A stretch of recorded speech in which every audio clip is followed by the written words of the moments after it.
Vocês não vão acreditar no que aconteceu comigo no meu aniversário de 55 anos.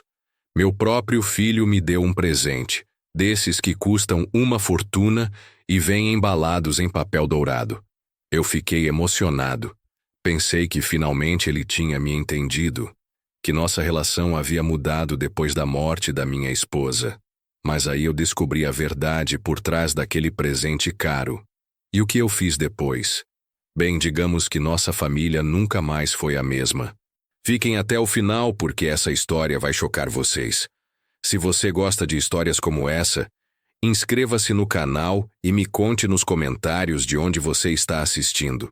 Era uma terça-feira cinzenta no meu apartamento em Botafogo, quando completei 55 anos. O primeiro aniversário sem Helena, minha esposa de 30 anos, que havia partido há 8 meses vítima de um câncer cruel que consumiu não apenas seu corpo, mas também a alegria da nossa casa. A data passou despercebida por mim mesmo, até que a campainha tocou às 10 da manhã.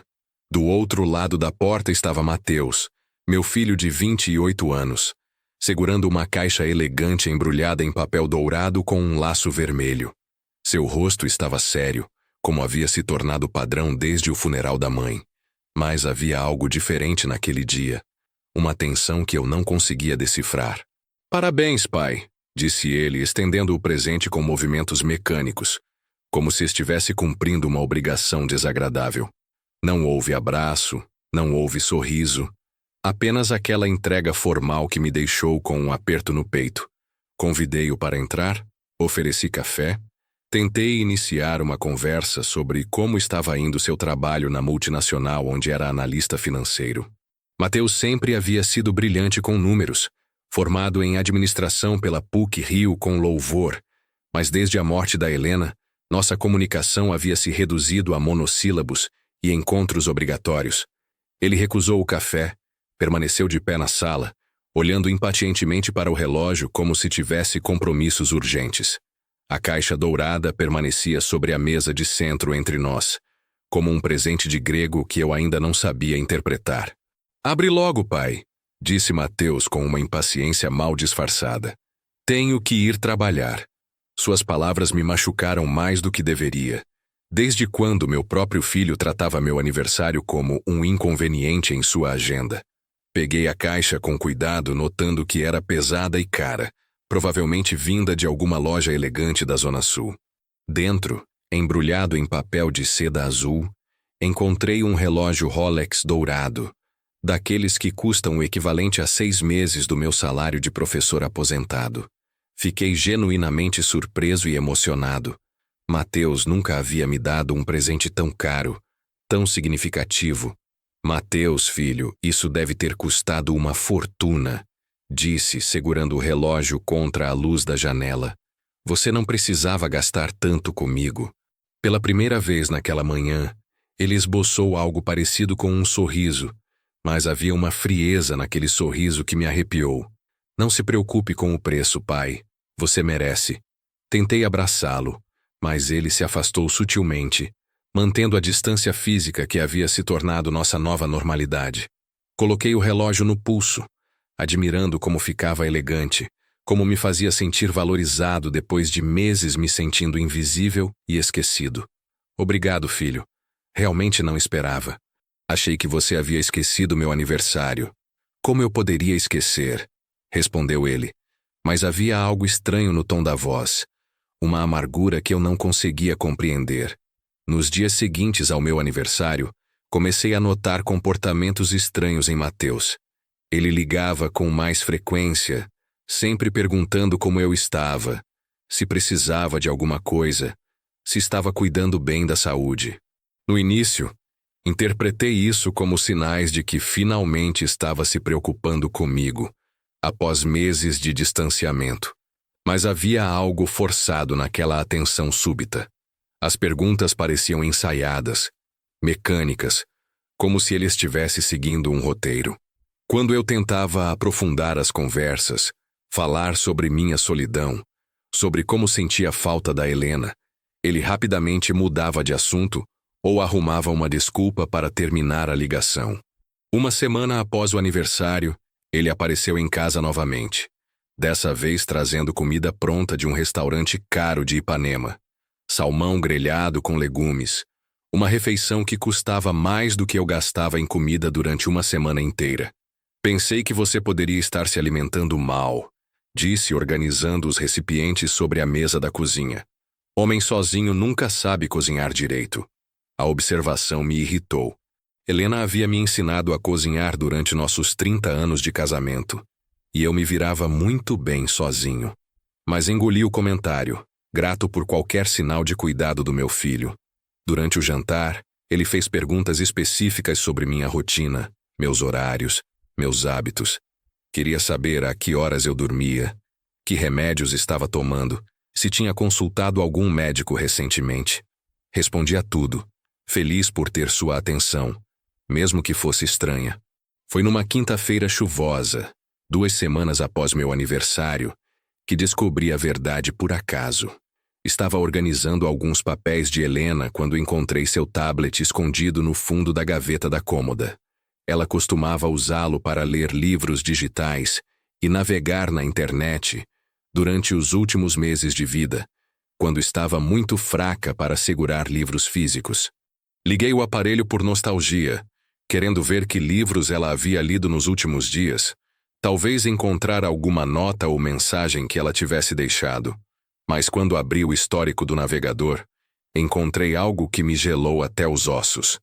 Havia dezenas de pesquisas sobre heranças, testamentos, direitos sucessórios, páginas e páginas sobre como funciona a herança quando um cônjuge morre, quanto tempo demora para liberar bens, como contestar testamentos. E o mais chocante, pesquisas sobre expectativa de vida de homens viúvos, estatísticas sobre mortalidade masculina após os 50.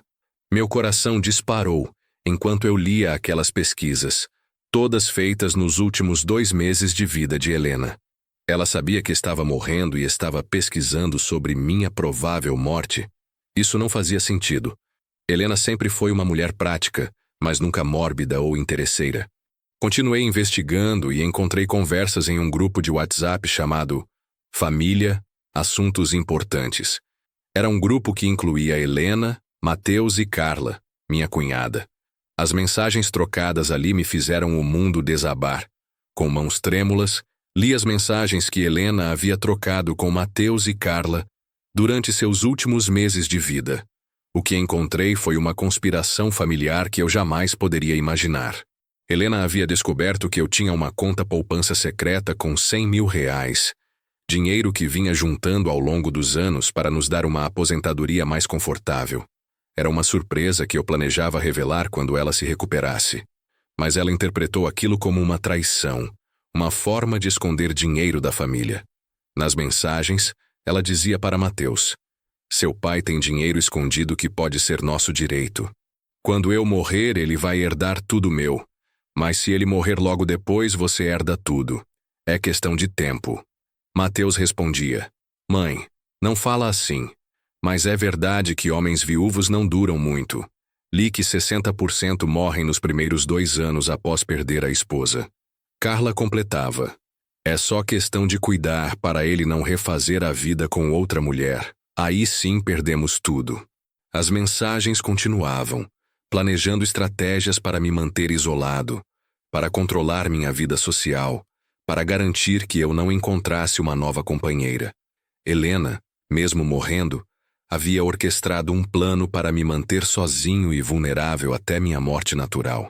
A última mensagem de Helena para Mateus me destruiu completamente. Seja gentil com ele nos últimos tempos. Demonstre carinho. Dê presentes. Quando ele morrer, você vai se lembrar que foi um bom filho. Desliguei o tablet com as mãos tremendo violentamente. Tudo fazia sentido agora. O presente caro, as ligações frequentes, a comida cara, as perguntas sobre minha saúde. Mateus não estava demonstrando carinho tardio ou superando o luto. Ele estava seguindo as instruções da mãe morta, me tratando bem enquanto esperava pacientemente por minha morte. Sentei na poltrona onde Helena costumava ler, a mesma onde ela havia planejado minha solidão perpétua, e chorei como não chorava desde seu funeral. Mas dessa vez não eram lágrimas de saudade, Eram lágrimas de traição, de desilusão, de uma dor que eu nem sabia que existia. Durante 30 anos de casamento, achei que conhecia a Helena completamente. Ela era minha companheira, minha confidente, a mulher que dividia comigo todos os sonhos e preocupações. Como ela pôde planejar algo tão cruel? Como meu próprio filho pôde concordar com isso? Olhei para o relógio Rolex no meu pulso e senti náusea. Não era um presente de carinho. Era um presente de pena. Uma esmola dourada para um homem que eles esperavam que morresse logo. Cada ligação de Mateus, cada visita, cada gesto aparentemente gentil tinha sido calculado, ensaiado, parte de um roteiro macabro.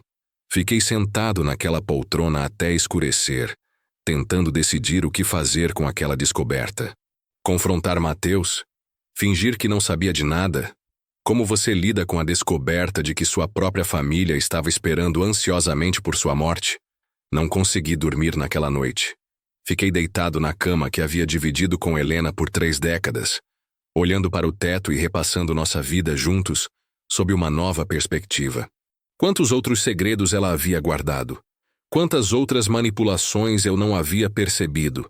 Lembrei de todas as vezes que ela havia me desencorajado de fazer novos amigos, de participar de atividades sociais, de manter contato com colegas de trabalho após me aposentar. Na época achei que era ciúme ou insegurança natural. Agora percebo que era controle, uma forma de me manter dependente emocionalmente apenas dela. Durante a madrugada, levantei e fui ao escritório onde guardava nossos documentos importantes. Revisei nossos testamentos, nossas contas bancárias, nossa situação financeira completa. Helena havia feito questão de deixar tudo muito claro. Quando ela morresse, eu herdaria todos os bens dela. Quando eu morresse, Mateus herdaria tudo nosso. Eram aproximadamente R$300 mil em bens. O apartamento, as contas bancárias, alguns investimentos que fizemos ao longo dos anos. Para um jovem de 28 anos ganhando bem, era uma quantia atrativa, suficiente para motivar paciência e falsas demonstrações de carinho. Sentado naquele escritório, iluminado apenas pela luz do abajur que Helena havia escolhido, tomei uma decisão que mudaria tudo. Se eles estavam esperando por minha morte, se minha vida havia se tornado apenas uma questão de tempo e herança, então eu iria surpreendê-los de uma forma que jamais esperariam. Na manhã seguinte, liguei para Mateus com uma voz deliberadamente frágil e preocupada. Filho, você pode vir aqui hoje?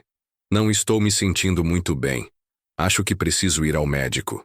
Ele chegou em menos de 2 horas, carregando aquela expressão de preocupação forçada que eu agora reconhecia perfeitamente. Durante o trajeto até o hospital, fez todas as perguntas certas, demonstrou toda a solicitude esperada, seguiu o roteiro maternal à risca. Os exames não mostraram nada de grave, apenas algumas alterações comuns para um homem da minha idade sob estresse emocional. Mas quando o médico sugeriu acompanhamento psicológico para lidar com o luto, vi os olhos de Mateus se iluminarem discretamente. Depressão significava maior probabilidade de morte prematura. Pai, acho que você deveria seguir a orientação do doutor, disse ele com uma preocupação teatral. Talvez você precise de ajuda profissional para superar a perda da mãe. É normal. Muitos homens da sua idade passam por isso. Concordei prontamente, interpretando o papel do viúvo fragilizado que ele esperava que eu fosse. Você tem razão, filho. Às vezes sinto que não vou conseguir viver sem sua mãe. Vi a satisfação mal disfarçada em seu rosto quando pronunciei essas palavras. Era exatamente o que ele queria ouvir. Confirmação de que eu estava caminhando para a depressão profunda e possivelmente para uma morte precoce. Durante o caminho de volta para casa, comecei a executar a primeira fase do meu plano de vingança. Nos dias seguintes, comecei a interpretar o papel do pai deprimido e desesperado com maestria. Parei de cuidar da aparência. Deixei a barba crescer descuidadamente. Passei a usar sempre as mesmas roupas amarrotadas. Quando Mateus ligava, minha voz soava cada vez mais apática e desanimada. Como você está, pai? Perguntava ele em suas ligações de rotina. Mal, filho. Muito mal. Não vejo sentido em nada. Sua mãe era minha razão de viver. Sem ela, sou apenas um velho inútil esperando a morte chegar. Do outro lado da linha, eu podia sentir sua satisfação contida. Cada palavra minha confirmava as previsões sombrias que Helena havia feito sobre minha incapacidade de sobreviver sozinho. Comecei a frequentar o psicólogo que ele havia sugerido, um profissional caro e conceituado de Ipanema. Nas sessões, interpretava o papel do homem destruído pela perda, incapaz de ver futuro, obcecado pela morte da esposa. O psicólogo, preocupado com meu estado mental, sugeriu antidepressivos e acompanhamento mais frequente. Mateus ficou eufórico quando contei sobre a prescrição médica. Pai, você precisa tomar direitinho os remédios. Depressão é coisa séria. Promete que vai seguir o tratamento? Prometi solenemente, sabendo que cada passo estava me aproximando do momento certo para revelar toda a verdade. Mas antes disso, eu queria que ele sentisse na pele a mesma manipulação que havia aplicado em mim. 2 semanas depois de começar o tratamento psicológico, liguei para Mateus numa madrugada, fingindo estar em pânico. Filho, desculpa te acordar, mas estou muito mal. Tive pesadelos terríveis com sua mãe. Ela estava me chamando para ir com ela. Ele chegou ao meu apartamento ainda de pijama, genuinamente alarmado. Encontrou-me sentado no chão da sala, segurando uma foto de Helena, com lágrimas reais escorrendo pelo rosto. Não eram lágrimas de saudade, mas de raiva e traição. Porém, ele interpretou como desespero pela perda. Pai, você está me assustando. Vou ligar para o Dr. Henrique agora mesmo, disse, referindo-se ao psicólogo. Não adianta, filho. Nenhum médico vai me devolver sua mãe. Às vezes penso que seria melhor ir embora também. Que diferença faz? Quem sentiria minha falta? Vi o conflito em seus olhos. Por um lado, minhas palavras confirmavam seus piores receios sobre meu estado mental. Por outro, ele não podia demonstrar alívio com minha declaração suicida, sem revelar suas verdadeiras intenções. Pai, não fala assim. Eu sentiria muito sua falta. Você é tudo que me restou da família. Mentiu convincentemente. Naquela madrugada, ele ficou comigo até o amanhecer, fazendo chá, conversando sobre memórias boas da mãe, representando o filho carinhoso e preocupado. Mas eu via além da performance. Via o homem calculista que estava seguindo o roteiro deixado pela mãe morta.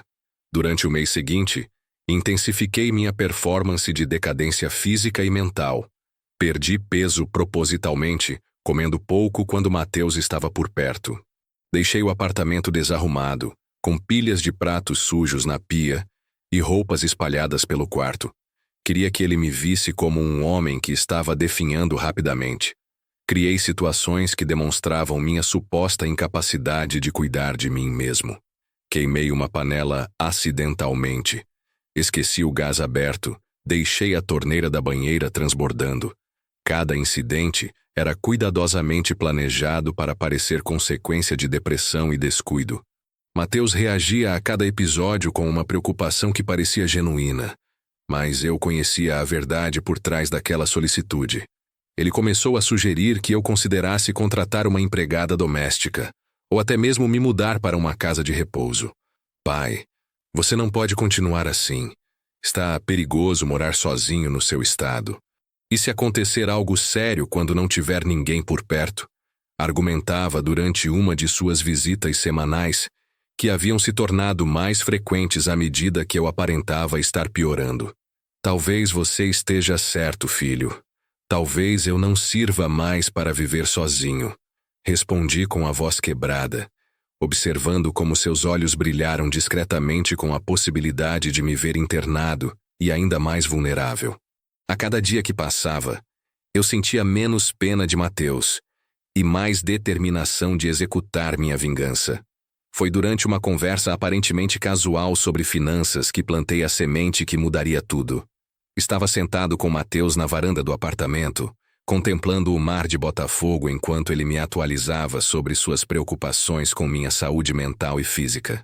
Filho, tenho uma coisa que preciso te contar, disse com voz hesitante. Sua mãe não sabia, mas eu tenho algumas economias guardadas. Dinheiro que juntei ao longo dos anos pensando em nossa aposentadoria.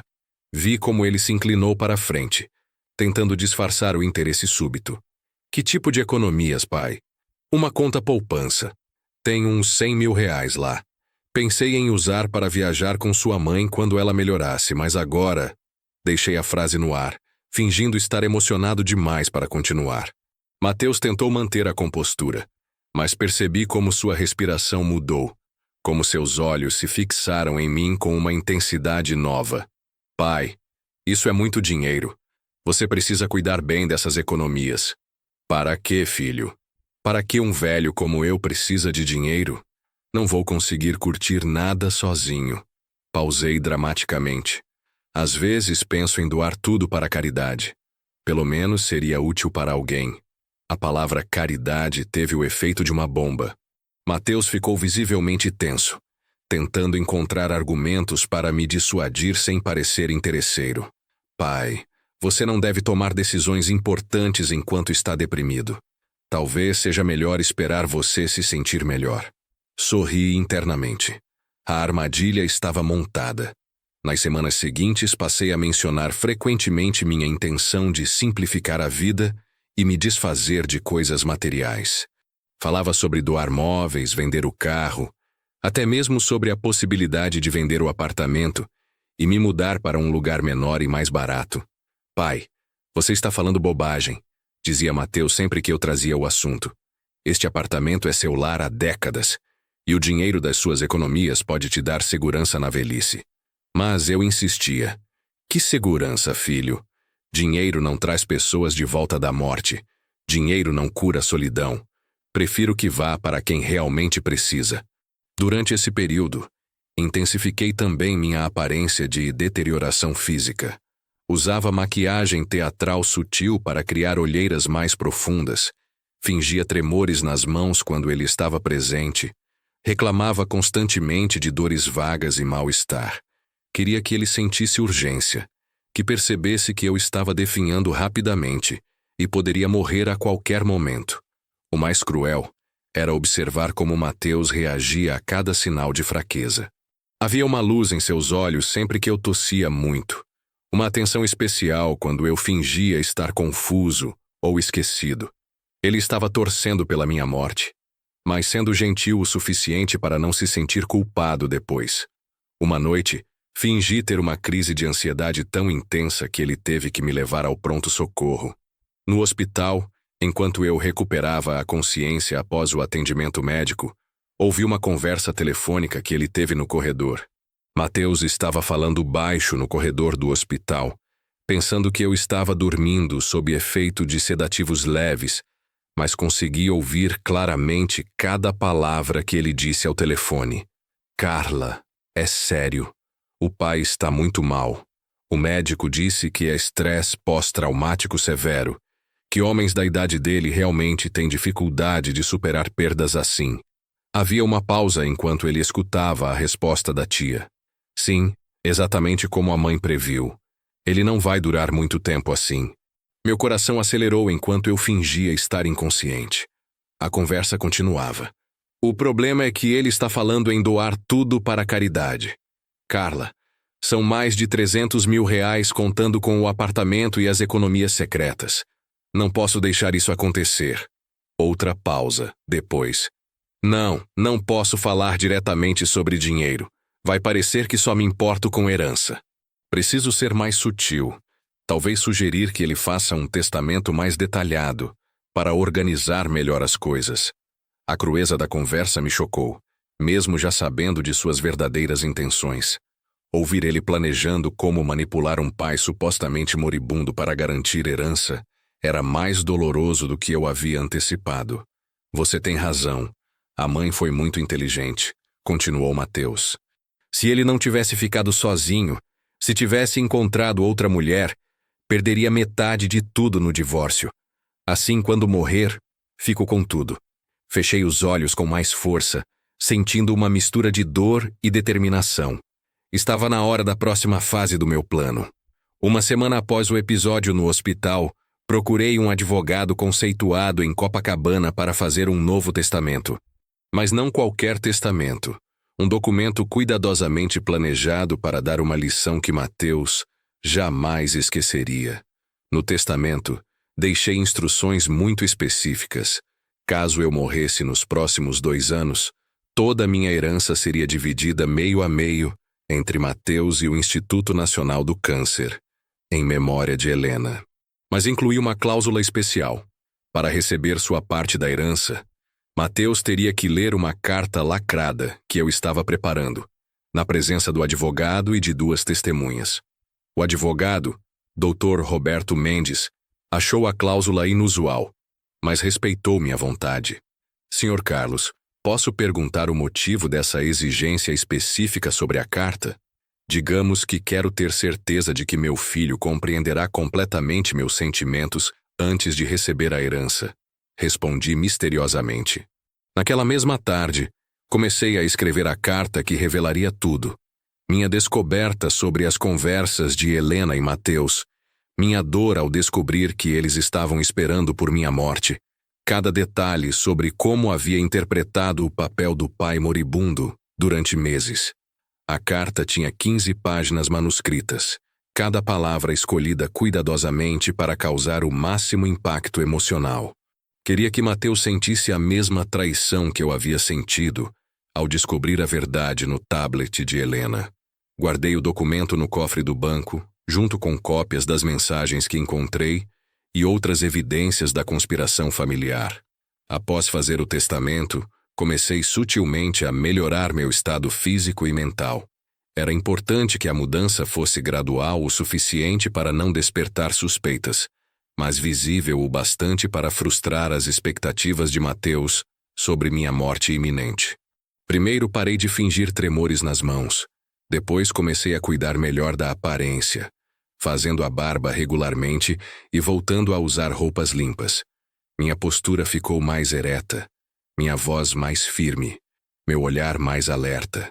Quando Mateus perguntava sobre a melhora, eu creditava aos antidepressivos e às sessões de psicoterapia. O médico disse que às vezes o luto tem fases, filho. Talvez eu esteja finalmente aceitando a partida de sua mãe. Percebi como essa melhora o incomodava profundamente.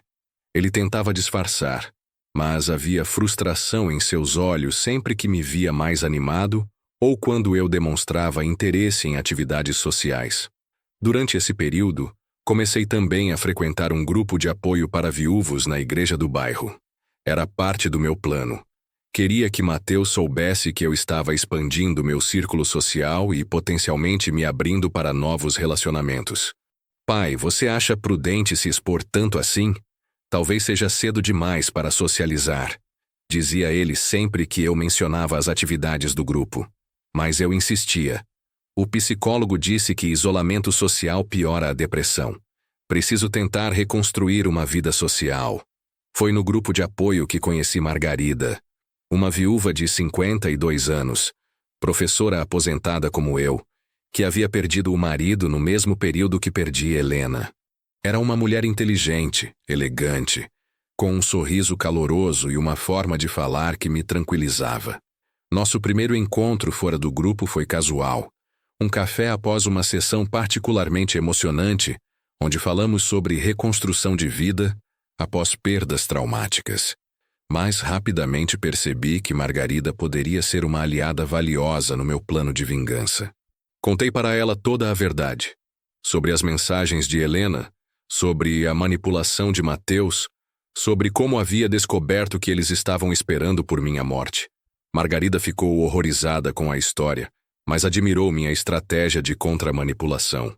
Carlos, você é mais forte do que eu imaginava, disse ela durante nosso terceiro encontro, já num restaurante elegante de Ipanema. A maioria das pessoas se destruiria com uma descoberta dessas. A raiva pode ser um combustível poderoso quando bem direcionada, respondi. E você me ajudaria a dar o último golpe nessa situação? Margarida sorriu de forma conspiratória. Depende. O que você tem em mente? Expliquei meu plano.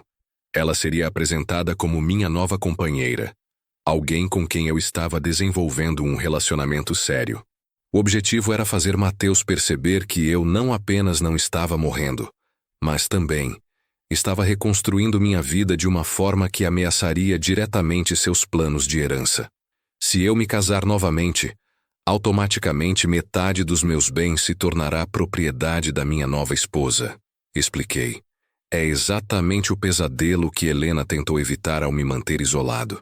Margarida concordou em participar da encenação, curiosa para ver como Mateus reagiria à ameaça de perder sua herança esperada. Começamos a nos encontrar publicamente, frequentando os mesmos lugares onde eu sabia que Mateus tinha amigos que poderiam vê-lo e comentar. 3 semanas depois de começar a namorar Margarida publicamente, liguei para Mateus com uma voz animada que ele não ouvia há meses. Filho, preciso te contar uma novidade. Conheci alguém muito especial no grupo de apoio. O silêncio do outro lado da linha foi revelador. Quando ele finalmente respondeu, sua voz estava tensa. Pai, você acha que é uma boa ideia se envolver com alguém tão rapidamente? Mãe morreu há menos de 1 ano. Mateus, o psicólogo disse que é saudável eu me abrir para novas experiências. Margarida é uma mulher maravilhosa, viúva como eu, professora aposentada. Temos muito em comum. Marquei um jantar formal num restaurante caro da Zona Sul para apresentar Margarida oficialmente a Mateus. Durante toda a refeição, pude observar como ele analisava cada gesto dela, cada palavra, cada sinal de intimidade entre nós. Margarida representou seu papel perfeitamente. Falou sobre seus planos de viajar comigo, sobre como estava me ajudando a redecorar o apartamento, sobre a possibilidade de morarmos juntos em breve.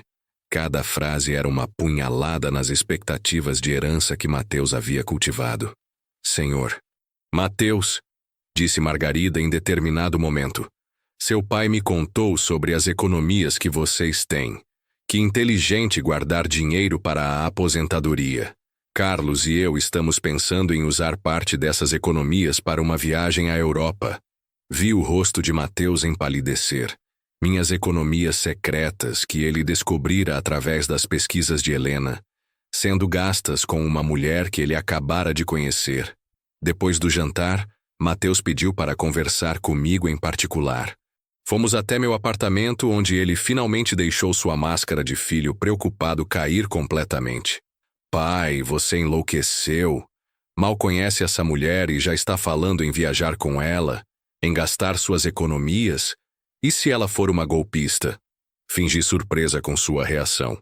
Filho, pensei que você ficaria feliz em me ver animado novamente.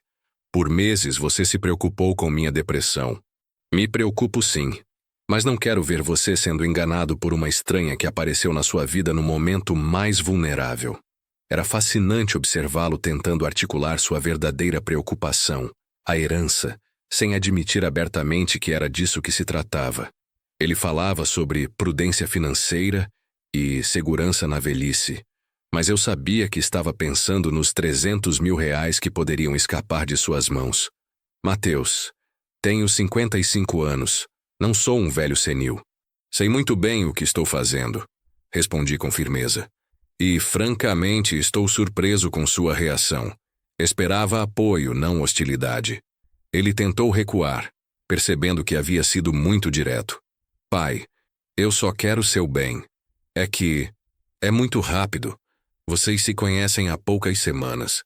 Sua mãe e eu nos conhecemos 3 meses antes de nos casarmos. Menti deliberadamente, sabendo que isso o irritaria ainda mais. Quando você encontra a pessoa certa, sabe imediatamente. A expressão de desespero em seu rosto era quase cômica.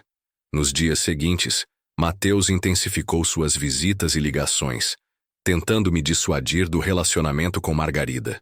Usava argumentos que variavam desde preocupações médicas. Pai, você ainda está tomando antidepressivos, não deveria tomar decisões importantes. Até apelos emocionais. Você acha que mãe ficaria feliz sabendo que você a substituiu tão rapidamente? Mas eu mantinha minha posição, cada vez mais convencido de meus sentimentos por Margarida. Foi então que ele decidiu ser mais direto, numa conversa que ficou gravada para sempre na minha memória. Pai, preciso falar uma coisa difícil. Você não acha que está sendo egoísta? Fingi não compreender. Egoísta como, filho? Pensando só na sua felicidade, esquecendo que tem uma família que se preocupa com você. Se você se casar de novo, vai dividir tudo o que construiu com uma estranha. Ali estava. Finalmente ele havia revelado abertamente sua preocupação com a herança. Era o momento que eu esperava há meses. Mateus, disse com voz calma, você está sugerindo que eu deveria ficar sozinho pelo resto da vida para preservar sua herança? Ele percebeu que havia ido longe demais. Não é isso, pai. É que mãe trabalhou a vida toda para vocês terem essa estabilidade. Seria injusto com a memória dela dividir isso com qualquer pessoa. Qualquer pessoa? Margarida não é qualquer pessoa. E, francamente, estou chocado com sua atitude. Desde quando minha felicidade pessoal deveria ser subordinada às suas expectativas financeiras? A discussão ficou tensa. Mateus tentou recuar, mas o estrago estava feito. Ele havia revelado suas verdadeiras motivações de forma clara demais para tentar disfarçar. Foi naquela mesma noite, após a discussão com Mateus, que tomei a decisão de acelerar minha revelação. Não conseguia mais manter a farsa. Liguei para ele às 11 da noite pedindo que viesse ao meu apartamento urgentemente. Aconteceu algo grave? Perguntou ele com preocupação. Sim, algo muito grave. Preciso te mostrar uma coisa que vai mudar tudo entre nós. Mateus chegou em meia hora, encontrando-me sentado na sala com o tablet de Helena sobre a mesa de centro. Ao lado, havia impressões de todas as mensagens do grupo familiar e cópias dos documentos que ela havia pesquisado sobre heranças e mortalidade masculina. Senta, filho. Temos muito que conversar, disse com uma seriedade que ele não havia visto em mim durante todos aqueles meses de encenação. Ele se sentou lentamente, os olhos fixos nos papéis espalhados sobre a mesa. Mesmo sem ler o conteúdo, parecia pressentir que algo terrível estava prestes a acontecer. Há 3 meses encontrei o tablet da sua mãe guardado na gaveta. Estava organizando as coisas dela quando decidi ligar o aparelho por nostalgia. Fiz uma pausa dramática. O que descobri mudou completamente minha percepção sobre vocês dois. Comecei a ler algumas das mensagens em voz alta, observando como o rosto de Mateus empalidecia a cada palavra. Quando cheguei na parte onde Helena calculava minha expectativa de vida e onde ele concordava com as estatísticas sobre mortalidade de homens viúvos, vi suas mãos tremendo. Pai, eu posso explicar. Explicar o quê, Mateus? Explicar como vocês planejaram minha solidão. Como esperaram por minha morte. Como você seguiu as instruções da sua mãe morta para me tratar bem, enquanto aguardava pacientemente eu morrer. O silêncio que se seguiu foi ensurdecedor. Mateus estava pálido, suas mãos tremiam ligeiramente, e pela primeira vez desde o funeral de Helena, vi emoção genuína em seus olhos. Mas não era tristeza ou remorso, era pânico puro. Pai, não é bem assim. Não é bem assim? Interrompi. Então me explica como é, filho. Me explica por que você deu um Rolex caríssimo no meu aniversário, logo depois de ler mensagens da sua mãe, dizendo para ser gentil comigo nos meus últimos tempos. Ele tentou se levantar, mas gesticulei para que permanecesse sentado. Ainda não terminei. Quero que você saiba que descobri tudo há meses, Mateus. Tudo. Cada ligação sua fingindo preocupação, cada visita calculada, cada presente ensaiado. Tudo foi uma grande encenação baseada nas instruções que sua mãe deixou. Peguei uma das mensagens impressas. Aqui ela diz: seja gentil com ele nos últimos tempos. Quando ele morrer, você vai se lembrar que foi um bom filho. É exatamente isso que você tem feito, não é? Mateus finalmente encontrou sua voz, mas ela saía rouca e trêmula. Pai, mãe estava morrendo. Estava desesperada, falando coisas sem pensar direito. Sem pensar direito? Ela pesquisou estatísticas, planejou estratégias, orientou você sobre como me manter isolado para garantir que eu não refizesse minha vida. Isso não foi desespero, foi frieza calculada. Mostrei as pesquisas sobre expectativa de vida. E você? Você também estava desesperado quando concordou que 60% dos homens viúvos morrem nos primeiros 2 anos? Ele baixou a cabeça, incapaz de manter contato visual comigo. Sabe o que mais me machuca, Mateus? Continuei, minha voz ficando mais intensa. Não é nem o fato de vocês terem esperado por minha morte. É a forma como você interpretou o papel do filho preocupado com tanta perfeição que quase acreditei. Peguei outro papel. Cada telefonema perguntando como eu estava. Cada visita trazendo comida cara. Cada presente caro. Tudo isso estava aqui. Planejado pela sua mãe. Demonstre carinho, dê presentes. Mantenha-o isolado, mas feliz até ele morrer naturalmente. Mateus finalmente levantou a cabeça e vi lágrimas nos seus olhos. Mas não eram lágrimas de remorso. Eram lágrimas de quem foi pego em flagrante. Pai, eu sei que parece horrível, mas eu realmente me preocupo com você. Se preocupa? Explodir. Você se preocupa com 300 mil reais de herança. Durante meses, toda vez que eu mostrava sinais de melhora, via frustração nos seus olhos. Toda vez que mencionava doar dinheiro para a caridade, você entrava em pânico. Levantei-me e comecei a andar pela sala. Você sabe o que eu fiz durante esses meses, Mateus? Interpretei o papel do pai deprimido e moribundo que vocês esperavam que eu fosse.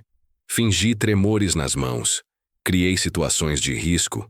Até mesmo encenei crises de pânico para te manter interessado em minha deterioração. Seus olhos se arregalaram. O que você está dizendo? Estou dizendo que descobri seu jogo e joguei melhor que você. Cada telefonema meu fingindo estar mal, cada visita onde eu parecia mais fraco, cada ida ao hospital, tudo encenação para ver até onde você chegaria. Sentei novamente, olhando diretamente nos olhos de Mateus. Durante esses 3 meses gravei várias das nossas conversas. Tenho registros de você demonstrando satisfação sempre que eu parecia piorar, de você desestimulando minhas tentativas de socialização, de você sugerindo internação quando eu fingia estar mais confuso. Peguei meu celular.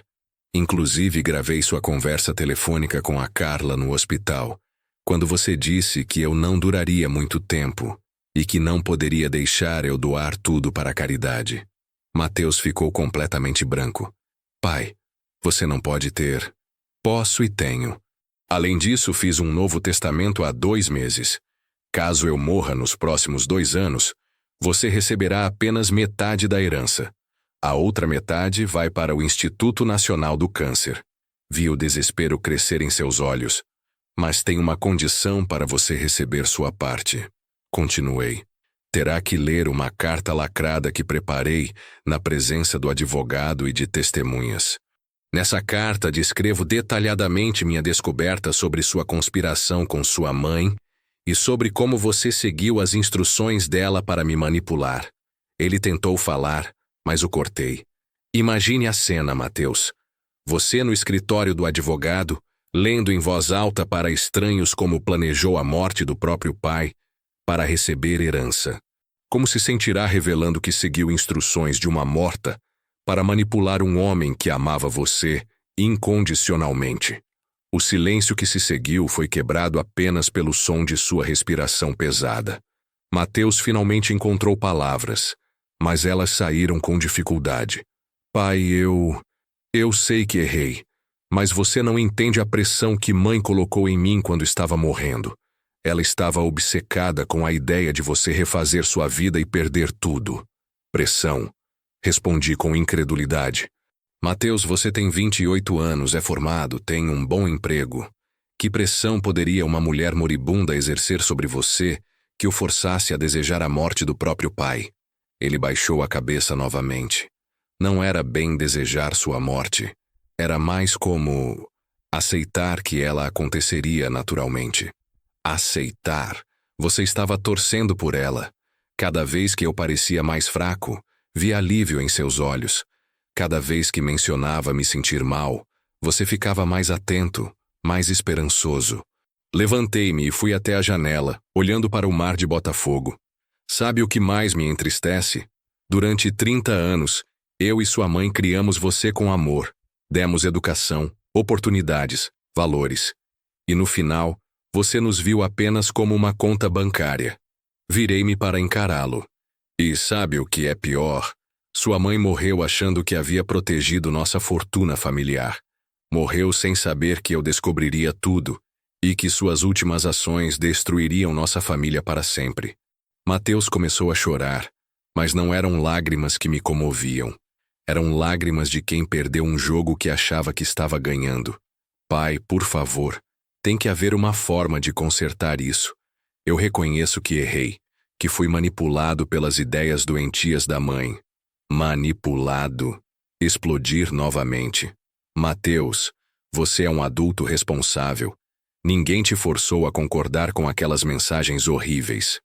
Foi nesse momento que decidi usar minha última cartada. Já que estamos colocando as cartas na mesa, filho, preciso te contar sobre Margarida. Ele me olhou confuso, ainda enxugando as lágrimas. O que tem ela? Margarida é realmente uma viúva que conheci no grupo de apoio, isso é verdade. Mas nosso relacionamento romântico é completamente falso. Vi a confusão crescer em seus olhos. Como assim falso? Contei para ela toda esta história. Sobre as mensagens de sua mãe. Sobre sua manipulação. Sobre como descobri tudo. Ela ficou tão indignada que aceitou me ajudar a dar uma lição em você. Comecei a andar pela sala novamente. Nas últimas semanas, quando você pensou que eu estava perdendo a cabeça por uma mulher, na verdade estava executando uma vingança elaborada. Cada jantar onde ela falava sobre viajar comigo, cada menção aos meus recursos financeiros, cada demonstração de intimidade, tudo encenação para te deixar desesperado. Mateus me olhava como se estivesse vendo um fantasma. Pai, você... Eu o quê? Fui cruel, manipulativo, enganoso. Ri amargamente. Aprendi com os melhores, você e sua mãe. A diferença é que minha manipulação teve um propósito educativo. A de vocês tinha um propósito financeiro. Sentei novamente à sua frente. Durante semanas observei você entrar em pânico com a possibilidade de eu gastar suas heranças esperadas com uma nova mulher. Vi você tentar me convencer sutilmente a não me relacionar com ninguém, usando até mesmo a memória de sua mãe como argumento. A expressão de choque no rosto dele era completa. E agora, Mateus? Perguntei calmamente. Agora que tudo está revelado, agora que você sabe que descobri suas verdadeiras intenções, o que pretende fazer? Ele permaneceu em silêncio por longos minutos, processando tudo o que havia ouvido. Finalmente, com a voz quebrada, murmurou: Pai, eu sinto muito mesmo. Sei que não há desculpa para o que fiz. Sente muito por ter sido descoberto ou sente muito por ter feito? A pergunta o pegou desprevenido. Ele olhou para mim, depois para os papéis sobre a mesa, depois para suas próprias mãos. Sinto muito, por ter feito, por ter deixado a ganância falar mais alto que o amor que sinto por você. Pela primeira vez naquela noite, vi algo que parecia genuíno em seus olhos. Pai, eu realmente te amo, sempre amei. Mas quando mãe morreu, quando ela começou a falar sobre heranças e sobre como você ficaria sozinho, algo mudou em mim. Ele pausou, lutando para encontrar palavras. Foi como se ela tivesse plantado uma semente de ganância que foi crescendo e me cegando para tudo mais. Comecei a ver você não como meu pai, mas como um obstáculo temporário para minha segurança financeira. Suas palavras eram duras, mas havia honestidade nelas. E sabe o que é mais assustador? É que isso aconteceu gradualmente. Não foi uma decisão consciente de ser cruel. Foi uma erosão lenta da minha humanidade. Era a primeira vez em meses que Mateus falava comigo com completa honestidade, sem máscaras ou manipulações. Mateus, disse após um longo silêncio, você quer saber qual foi a parte mais dolorosa de tudo isso para mim? Ele assentiu, ainda com lágrimas nos olhos. Não foi descobrir que sua mãe havia planejado minha solidão perpétua. Helena estava morrendo desesperada, com medo de que eu refizesse minha vida e esquecesse dela. Foi cruel, mas posso entender o desespero de uma mulher enfrentando a morte. Levantei-me e fui até um porta-retratos com uma foto nossa de família. A parte mais dolorosa foi perceber que meu único filho, que eu criei com tanto amor, concordou com aqueles planos. Foi descobrir que você me via como um velho inconveniente que deveria morrer logo, para não complicar seus planos financeiros. Virei-me para encará-lo. Durante 30 anos, Mateus, trabalhei duro para dar a melhor vida possível para você e sua mãe. Paguei escola particular, universidade, curso de inglês, viagens de formatura. Abri mão de sonhos pessoais para garantir seu futuro. Minha voz ficou mais intensa. E, no final, tudo que você viu em mim foi uma fonte de renda que estava demorando demais para se materializar. Mateus estava soluçando abertamente agora. Pai, eu sei que fui horrível. Sei que não mereço seu perdão. Mas, por favor, me dê uma chance de consertar isso. Uma chance de provar que posso voltar a ser o filho que você merece. Olhei para aquele homem de 28 anos chorando como uma criança e senti uma mistura complexa de raiva, decepção, amor e pena. Sentei-me novamente observando Mateus lutar com suas próprias emoções. Era evidente que ele estava genuinamente arrependido, mas também sabia que o arrependimento havia chegado apenas após ser descoberto e confrontado. Filho, disse finalmente, você quer uma chance de consertar as coisas? Então vou te dar exatamente isso. Ele levantou a cabeça, uma centelha de esperança em seus olhos vermelhos. Primeiro, quero que você procure um psicólogo. Não para fingir depressão como eu fiz, mas para entender como chegou ao ponto de desejar a morte do próprio pai por dinheiro. Isso não é normal, Mateus. Isso não é saudável. Ele assentiu vigorosamente. Sim, pai. Vou procurar ajuda. Segundo, quero que você escreva uma carta para sua mãe. Sei que ela está morta, mas quero que você coloque no papel tudo o que sente sobre ter seguido os conselhos dela, sobre como isso afetou nossa relação, sobre o arrependimento que está sentindo agora. Novamente ele concordou. Terceiro e mais importante, vou manter o testamento como está. Você receberá metade da herança, mas terá que ler aquela carta na frente do advogado e das testemunhas. Não como punição, mas como uma forma de assumir publicamente a responsabilidade pelo que fez. Mateus engoliu seco, mas assentiu. E quarto, continuei, quero que nossa relação seja reconstruída do zero. Sem mentiras, sem manipulações, sem cálculos financeiros. Se você conseguir provar nos próximos anos que realmente mudou, talvez eu reconsidere o testamento. Terminei olhando diretamente nos seus olhos. Mas se descobrir qualquer nova tentativa de manipulação, se perceber que este arrependimento é apenas mais uma encenação, você perderá tudo. Tudo mesmo. 3 meses se passaram desde aquela noite reveladora. Mateus procurou ajuda psicológica e tem comparecido religiosamente às sessões 2 vezes por semana. Escreveu uma carta de 15 páginas para Helena, que me mostrou voluntariamente, detalhando seu arrependimento e sua vergonha por ter seguido os conselhos dela. Nossos encontros agora são diferentes. Ele vem me visitar sem presentes caros, sem perguntas sobre minha saúde que mascaram preocupações com longevidade, sem sugestões sutis sobre isolamento social. Conversamos sobre trabalho, sobre o que ele está aprendendo na terapia, sobre planos futuros que não envolvem minha morte. Margarida se tornou uma amiga verdadeira, alguém com quem compartilho cafés semanais e conversas honestas sobre reconstrução de vida após perdas devastadoras. Não há romance entre nós, mas há uma amizade genuína baseada em experiências similares e na admiração mútua por termos encontrado formas criativas de lidar com traições familiares. Mateus ainda não sabe que talvez eu revise o testamento no futuro. Isso dependerá não apenas de suas mudanças comportamentais, mas de sua capacidade de provar que realmente compreendeu a gravidade do que fez e que nunca mais será capaz de priorizar dinheiro acima de relacionamentos familiares. Hoje, quando ele me ligou para perguntar como estava meu dia, não ouvi cálculos por trás da pergunta. Ouvi curiosidade genuína sobre meu bem-estar. E quando terminou a ligação dizendo "Te amo, pai", pela primeira vez em meses, acreditei nele. A frase que ele disse no passado, "Você deveria ter morrido antes da mamãe", nunca foi pronunciada abertamente, mas estava implícita em cada ação manipulativa que tomou. Hoje, finalmente, tenho a sensação de que recuperei meu filho de verdade.